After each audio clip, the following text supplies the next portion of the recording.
We're not using any of the bases, and we cannot use any of the bases at this point. They destroyed all of the early warning radars.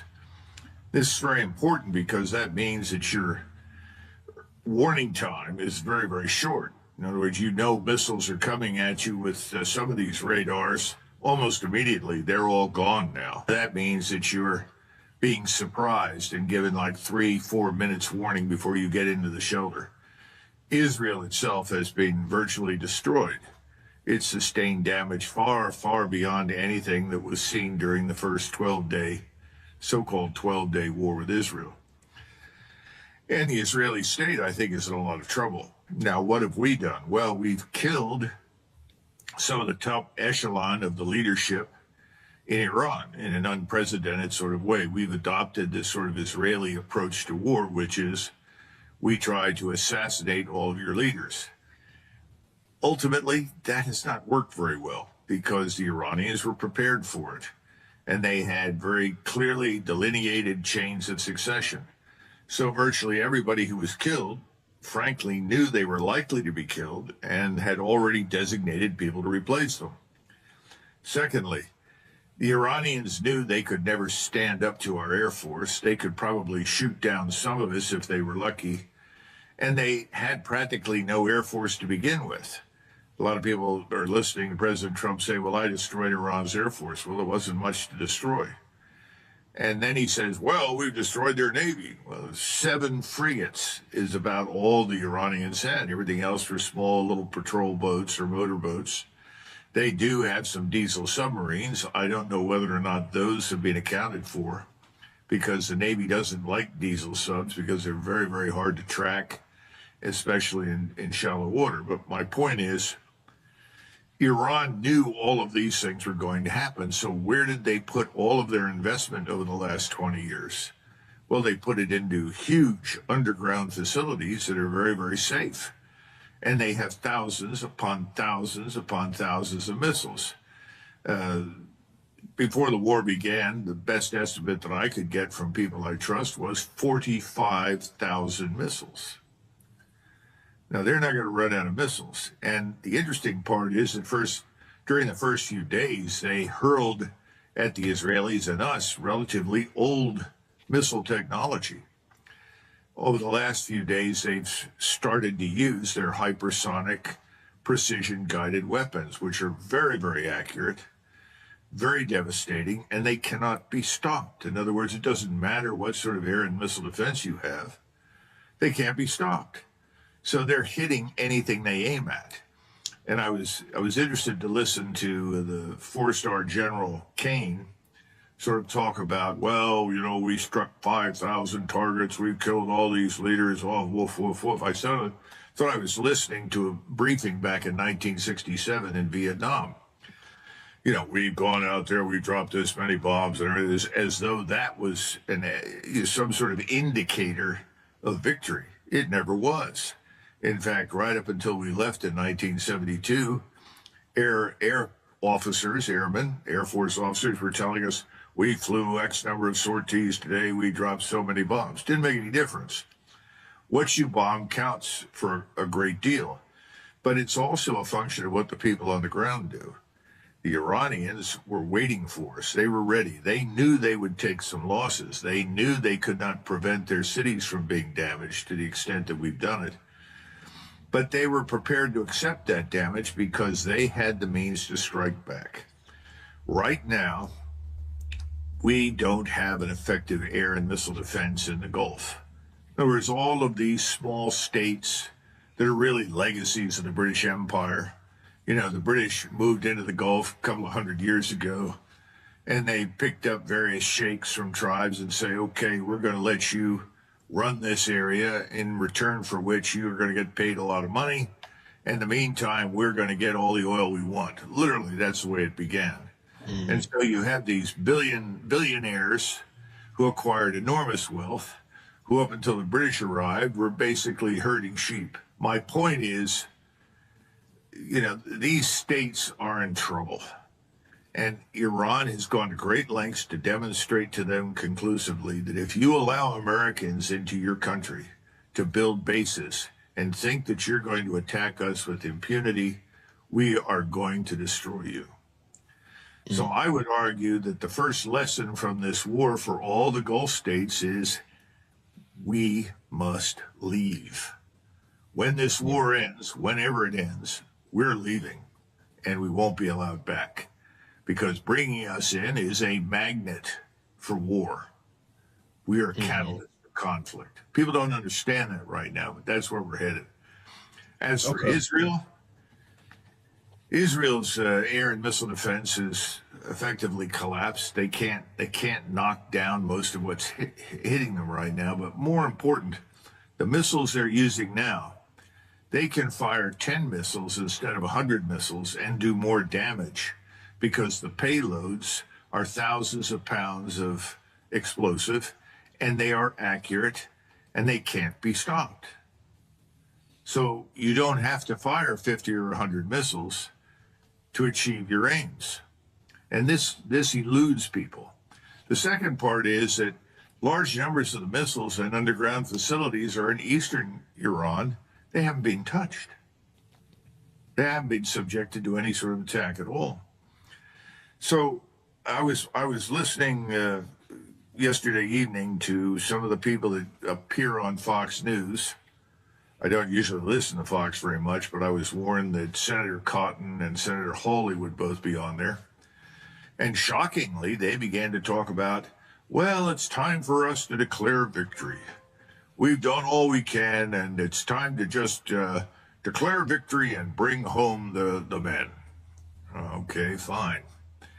What I'm hearing here in Washington from people that I know that are on the inside, as well as now it's been verified through Fox News, which is kind of a mouthpiece for the administration, Donald Trump wants to get out of this. He's finally figured out there's nothing to win. We can drop bombs and shoot missiles at these people all that we like. It's not going to change the condition of the region. It's not going to improve anything. Worst of all, it's going to send the world into an economic recession, maybe depression. And he's got all sorts of people telling him, listen, boss, you've got to stop this and stop it soon, because if you don't, we're going to be in a state of poverty along with the rest of the world. The rest of the world is already headed down the tubes. If you go to Europe, the prices of gas are 3-4 times what they were. In Asia, it's apoplectic. Southeast Asia, it doesn't matter where you go, Southwest Asia, the situation is dire from a purely financial economic standpoint. And we don't exactly have a very strong financial position given our national sovereign debt. And we seem to be debasing our currency at the moment. So that the whole idea that really underpins the American economy, Darrell, is the petrodollar. And the petrodollar very simply is we buy your oil. You live in the Arabian Peninsula. We buy your oil. The dollars that you get from us, you reinvest in our treasuries. And by reinvesting it in our treasuries, we're able to continue an economic expansion. Well, that's over. It's done. Yeah. And how rich are we going to remain without the petrodollar? And I think the answer to that is not terribly good. So I think we've effectively lost this war. I think the Iranians know it. And they are now saying that they've had feelers from us, which I'm sure is probably true behind the scenes. We would like a ceasefire. And the Iranian Revolutionary Guard Corps and the government itself, the armed forces, have all spoken with one voice. There will be no ceasefire. So the real question at this stage is, can Israel survive several more days or weeks of devastating destruction from missile attack? What are we going to do? How long can we continue to keep this up at a point in time where our missile stocks are dropping off precipitously? Are we going to start trying to drop dumb bombs? In other words, not precision guided, which are fine if all you want to do is rubble people's cities. In other words, we're in a very difficult position now, Darrell. This thing has not gone as planned. In Vietnam, Ho Chi Minh had I mean, his strategy was just, impeccable. And, right now it sounds like the Iranians' strategy, seems to be really sharp. I mean, obviously their head leader was killed and then his son was replaced and so they had a strategy for succession. And then now they are attacking, to my understanding, they're attacking the nearby neighboring nations and really impacting these infrastructure. So it seems like it's getting to the point where the neighboring nations are really thinking about the implications for them. And so there was a recent article that said the Gulf Cooperation Council are all assessing future and current investments and sponsorships if this war lasts long. And so we've had Saudi Arabia come in and I guess they pledged $1 trillion or something like that. I think Trump said trillions of dollars. And so, I'm curious in your perspective there on if this goes longer, what implications are there for them and how does this impact our relations with Saudi Arabia and this whole petrodollar system? Well, there are two things to keep in mind. When there is no strategy in war, there is no end to the war. We never had a strategy. I think the problem in Washington was that, first of all, it's a combination of ignorance and arrogance. We did not have a high opinion of Iran and its military capabilities. We didn't understand Iran. Iran is Persia. It's been around for 2,700 years. This is a large civilizational state. And this state is not going to roll over for Israel or us. And remember that all the demands that President Trump has set forth are Israeli demands. All we have been doing is acting as Israel's enforcer. And Israel's demands were never realistic. Because effectively, you give up not just your uranium enrichment, you're going to surrender your ballistic missile arsenal. You're going to stop cooperating with your friends in the Gulf, whoever they are, and you're going to basically worship at the altar of Israel. You're going to do what we tell you. You're going to accept our military and political hegemony over the region. Well, Daryl, that's not going to happen. That's an impossibility.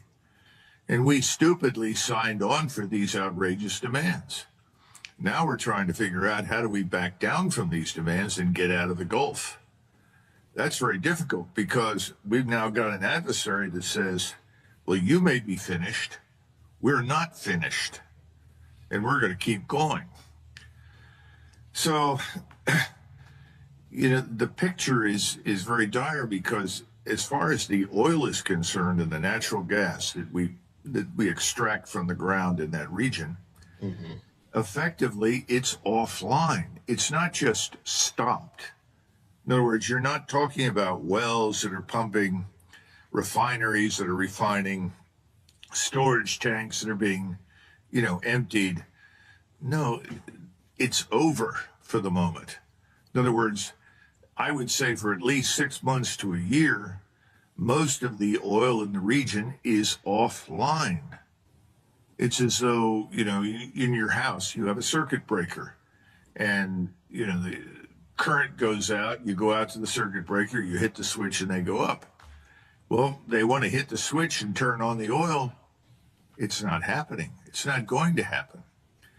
There's talk right now, we have to get back at these Iranians. We'll destroy Karg Island. That's the big oil terminal for the Iranians in the Persian Gulf. And they've made it very clear, if you destroy Karg Island, which is our oil terminal from their oil fields, then we will destroy all of the oil infrastructure in the Persian Gulf. And we've said, oh no, they'll never do that. Wrong. They will do it. Just look at what they've done already, and there's not a damn thing we can do to prevent it. So now we have the rest of the world breathing down our necks saying, If you don't stop this very soon, we're going into a global reset that is economically catastrophic, not just for us, but for the whole world. So I don't think the GCC has much flexibility. And remember, first it was the British for over 100 years that promised and delivered on protection for these little oil kingdoms, including Saudi Arabia. We agreed privately in the 1930s to protect the Saudi oil resources. Now, what we found out is that we can't do that. We can't shoot down the missiles. We can't bring the Iranians, so to say, to heel. We couldn't even defeat the Houthis. Does anybody remember the Houthis?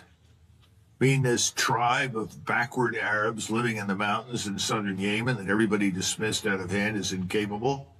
They shut down the Red Sea. They shut down commerce to the Suez Canal. Why did we think if we could not stop that and defeat those people, how could we possibly take on a nation of 93 million people the size of Western Europe? And these people are very proud. They're proud of their origins, their culture, their identity, their history. We spit on it. That's the problem. And they're not going to do business with us, certainly not on our terms. So I think we're going to have to find someone somewhere who can mediate for us. But I think the terms that we will have to agree to, Daryl, are going to be very humiliating for the United States. Now, there is an alternative I didn't discuss, and that is that Mr. Netanyahu, who is the real cause of all this trouble in Israel, could turn to a nuclear weapon because the Israelis have nuclear weapons. And if they used a nuclear weapon against Iran, I think the world changes profoundly. Yeah. And I don't even want to consider the possibilities of what could happen after that, but they could include a nuclear catastrophe for Israel, because there are many people in the world that will not tolerate this. And I'm not sure that President Trump has Mr. Netanyahu under his authority. It looks an awful lot to me like Mr. Netanyahu is in charge of President Trump. Yeah. Yeah, that's definitely something that, we hope and pray does not lead to that. So curious on regime change. So this has been a constant narrative, and there's a narrative that we're trying to change the regime. We had this in Venezuela. Then you go, throughout history, we had. I think there was a meme going around. We spent trillions of dollars for regimes change in Afghanistan, only for the Taliban to be back in charge of Afghanistan. This regime change narrative, like. What happens with this? So are we just being fed bullshit pretty much? Well, I think that's a 99% probability. Absolutely. First of all, let's keep something in mind. We did not change the regime in Venezuela. What we did is we paid off people millions of dollars to let us come in and kidnap Mr. Maduro and his wife and bring them back to the United States, ostensibly for trial and incarceration. What about Venezuela? Venezuela is unchanged. The same government is there. All the people that commanded the police, the armed forces, everyone who runs the economy or has his hands in it, they're all there. Nothing has changed. So what did we do? Well, we basically said we're going to steal the oil. Every time you fill another tanker with oil, we're going to take it and we'll decide what to do with it. That's not a regime change. The last time I looked, that's called piracy. So there's been no regime change in Venezuela. And of course, if you were really interested in dealing with the drug problem and the drug cartels and the fentanyl and everything else that people rightly complain about, you would have looked at Mexico, not Venezuela. Venezuela's role in all that is minuscule. And most of our problems emanate from Mexico. But, that's water under the bridge. So we've really changed nothing. So now we're talking about a place called Iran and changing the regime there. and that never had much chance of occurring. And I think we have to go back to the Kosovo air campaign back in 1999, because that campaign was launched with the purpose of removing a man named Milosevic from the presidency of Yugoslavia, or what was really at that point Serbia Plus. And we bombed for 78 days, and ultimately the bombing did not change anything. What the bombing did is it compelled us, when it did not cause the Serbs to relent and surrender, it caused us to send the Deputy Secretary of State, Talbot, to go to Moscow and negotiate a deal with the Russians about which we know very little in terms of details, and persuade the Russians that in return for what we promised to do for them, they would pull the plug on Milosevic. Now, what does pull the plug mean? Milosevic began the air campaign against us, or we began it against him, and he was promised by the Russians that they would provide food, medicine, and fuel to get through the winter. Remember, all of this started in February, and the Serbs said, well, we think we can hold out through the summer into the fall, but we'll need help to get through the winter.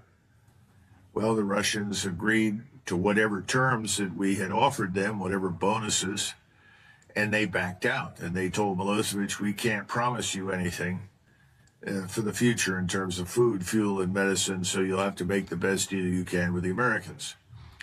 In response to that, after 78 days of bombing, the Serbian military establishment pulled out of Kosovo. The reason I bring that up is because we fought that air campaign, or we conducted it, because we wanted to get rid of Milosevic. 6 months plus after the air campaign, Milosevic was removed by his own people. And I would go back to Iran, and I would make the argument that had we stayed out of Iran's internal affairs and let events run their course in Iran, we would have seen a new government in that country much sooner. But now, having attacked it, everyone in the country, whether they like the regime in Tehran or not, is a nationalist. They are all determined to defend their country. They are determined to defeat us. In other words, we forced cohesion on Iran and Iranian society. But I would bet that probably by Christmas next year, or maybe the spring of next year, we will see change in Iran that we will probably welcome purely from the standpoint of what makes sense socially, culturally, politically. But we're not going to have a friendly regime there, not for a very, very long time. And that's tragic, because Iran has more reasons, and we have more reasons to cooperate with them and they with us than we have to fight with each other strategically. So this entire construct, this war, is all a function of Israel and the enormous amounts of money that wealthy Zionist billionaires in the United States have poured into President Trump and Congress for many years, by the way, to ensure that whatever they wanted to happen, which they deemed to be in Israel's interest, would happen. And I don't know if you saw it, and I wouldn't want you to have to go back and listen to it because it was terrible, but President Trump's State of the Union speech, at one point, he finally mentioned Iran, and he said, Iran must never have a nuclear weapon, and while I am president, I am committed that I will stop that no matter what. For the first time, he got a standing ovation from everybody in the Congress, including all the people opposed to him. Well, why? Because all of those people have been benefiting from the largesse of these billionaires working for Israel. In other words, our Congress was purchased along with the White House. So this makes it all that more difficult for President Trump, who I understand is genuinely looking for an exit, a so-called off-ramp, and would like to put this war behind him. How could he do that?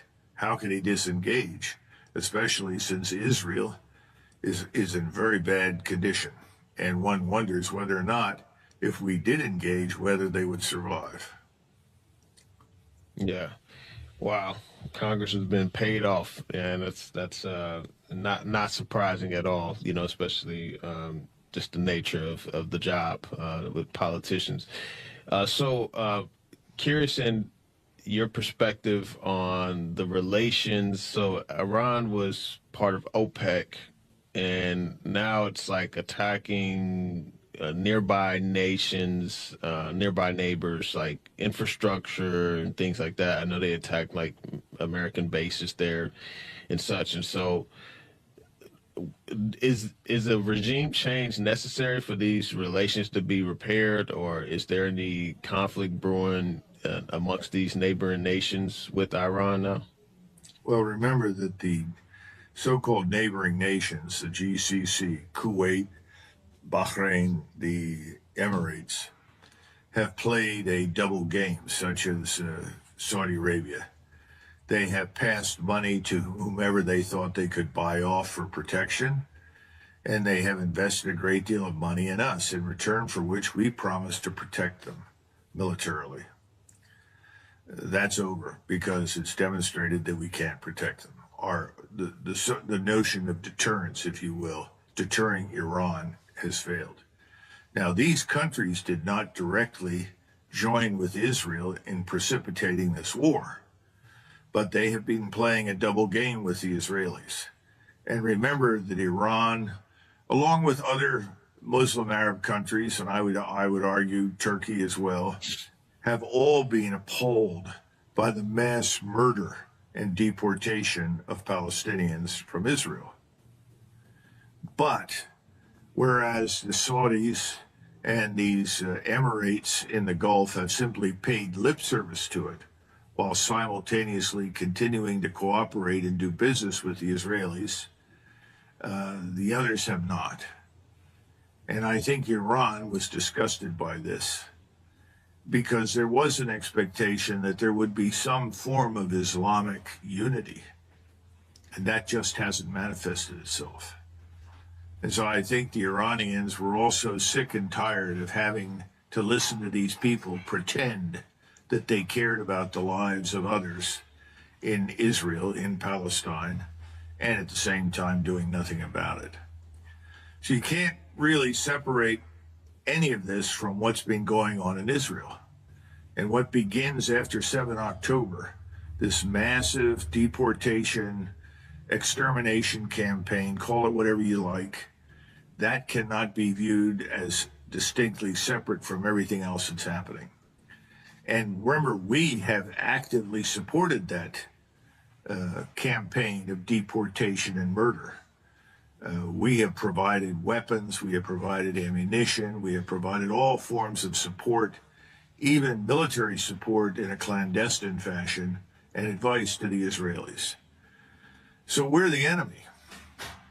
And we have been the enemies of Iran since 1979. We've never been willing to sit down and really talk to these people and treat them as equals.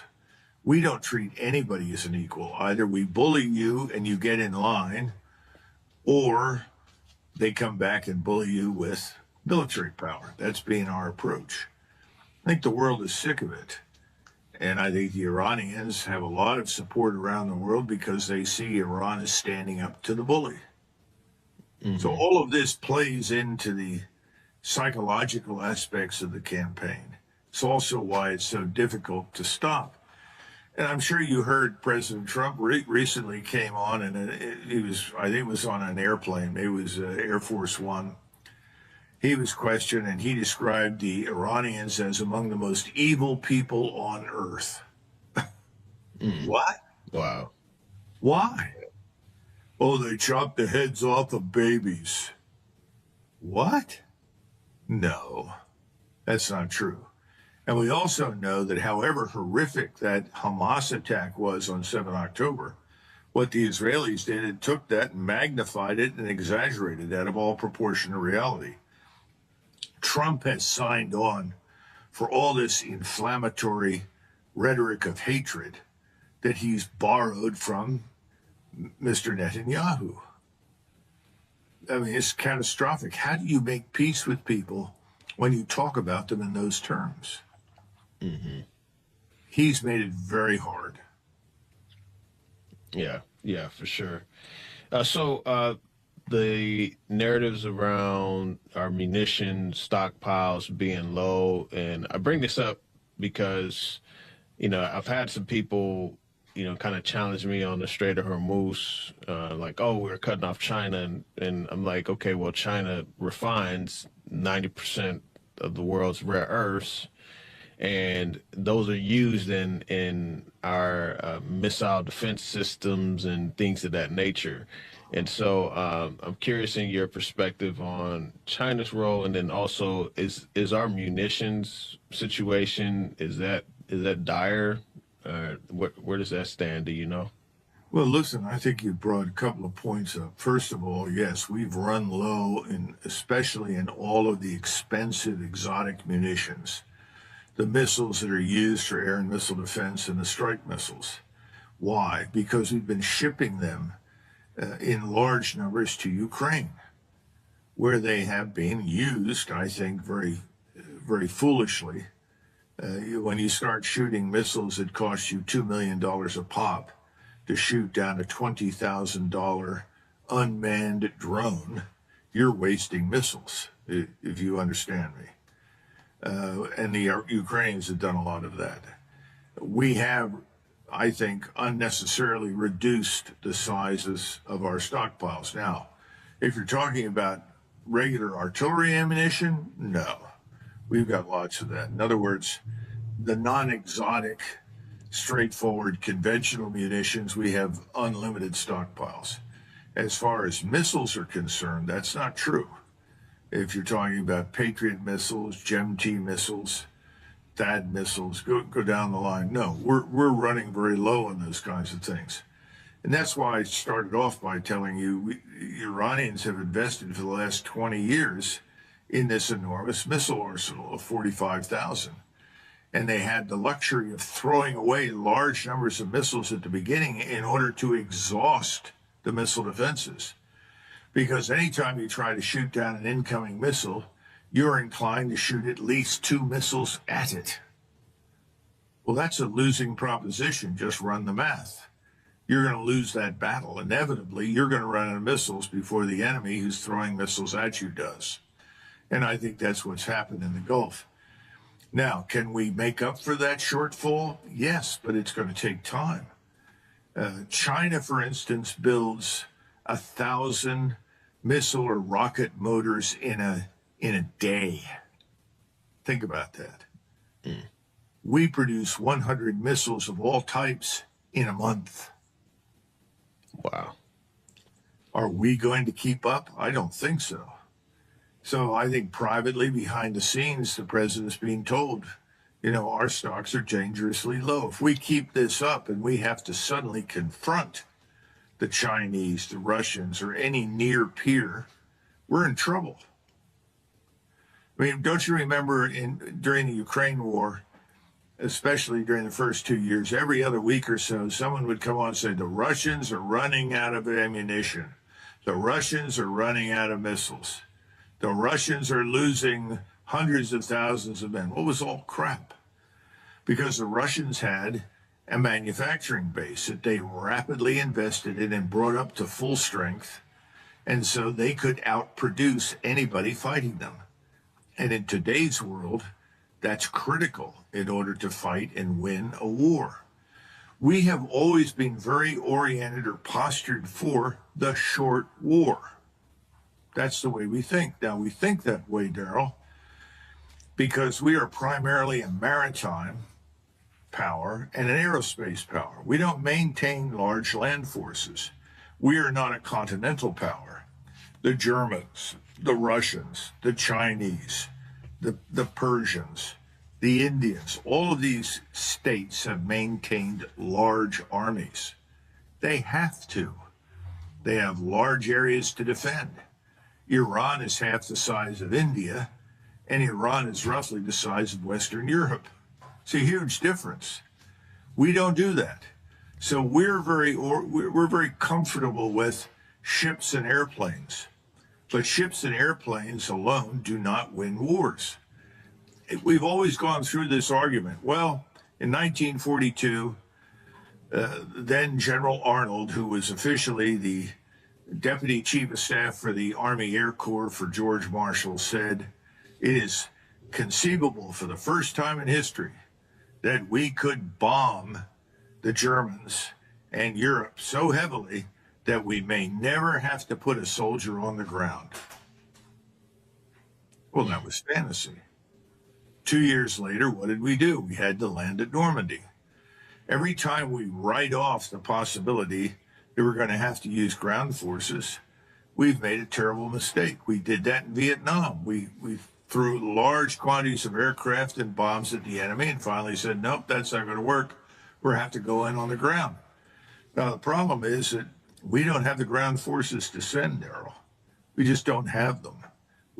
The army that I left back in 2004 was a fraction of the size of the army I'd served in 1990 and 91 when we fought Desert Storm. We put 300,000 troops on the ground. We had almost 800,000 men on active duty in the army. Now, if we go back and look at what we did in 1990 and tried to do it today, first of all, we don't have the troops. And secondly, the satellite-based intelligence and reconnaissance capabilities would reveal where we are immediately. And thanks to Iran's heavy investment in precision-guided missiles, they would destroy us in the port or on the ground wherever we landed. That needs to be understood. Warfare has changed. Yeah. Yeah, for sure. Okay, well, yeah, thank you for sharing that and joining me today. Where can the audience find some Well, first of all, you can find me on Substack. Okay. It's Macgregor Warrior, or just type in my name on Substack and it'll come up. And I think a lot of people are very pleased with it. And I'm putting out some new material that others will not see. So I recommend Substack. Okay. The other part, I'm on X quite a bit, easily found. And there's something else. I do a lot of these interviews, and most of them can be found on YouTube.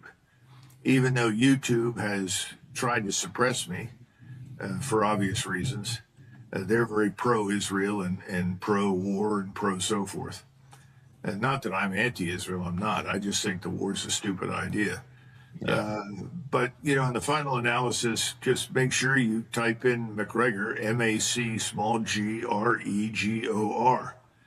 and then you'll get to me. Okay.